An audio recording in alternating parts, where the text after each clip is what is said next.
8 infinity of fun and emotions. ఈరోజు కొంచెం shocking అండి, షాకింగ్ ఎలిమినేషన్. ఊహించలేదు నేనైతే. బుధవారం వరకు అతను నేను టాప్ 5, టాప్ 2లో కూడా అనుకున్నాను. క్యాండిడేట్కి యుక్తి శక్తి రెండు ఉన్నాయి, ఖచ్చితంగా టాప్ 5 లేదంటే టాప్ 2లో ఉంటాడు అనుకున్నాను. కానీ ఒక్కరోజు తన ఫేట్ని మార్చేసింది. బిగ్ బాస్ హౌస్ నుంచి బయటకు పంపించేస్తుంది. అతని అబ్బాయి ఎలిమినేట్ అయిపోయాడు.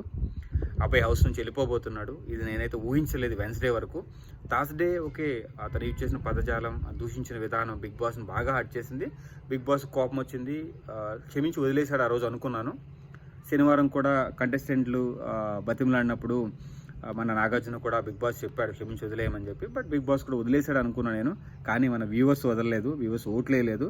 ఎందుకంటే వ్యూవర్స్కి అతని పద్ధతి నచ్చలేదు, అతని విధానం నచ్చలేదు. దూషించిన విధానం చాలా ఘోరంగా ఉందన్నమాట. మనం చేసిన తప్పులు మనల్ని వెంటాడతాయి అన్నట్టు. ఒక్కరోజు చేసిన మిస్టేక్ ఇంత పెద్ద శిక్ష విధిస్తుందని చెప్పి నేను అనుకోలేదు. మేబీ వైల్డ్ కార్డ్గా మళ్ళీ వస్తాడో లేదో తెలియదు, కానీ ఇప్పటికైతే అబ్బాయి వెళ్ళిపోబోతున్నాడు. 99% గ్యారంటీ ఏంటి అబ్బాయి వెళ్ళిపోవడం. 1% అనేది మేబీ ఏమైనా లాస్ట్ మినిట్లో చేంజ్ ఉంటే తప్ప, బట్ 99% గ్యారంటీ అబ్బాయి is going out from the Bigg Boss house. చాలా ఏంటంటే బాధాకరంగా ఉంది, దురదృష్టం అనిపిస్తుంది. కానీ ఏంటంటే కొంతమంది ఫేట్ వాళ్ళే రాసుకుంటారు కదా, అభయ్ ఫేట్ అభయే రాసుకున్నాడు. ఎవరు ఏం చేయలేదు, అందరూ అభయ్ని సపోర్ట్ చేశారు.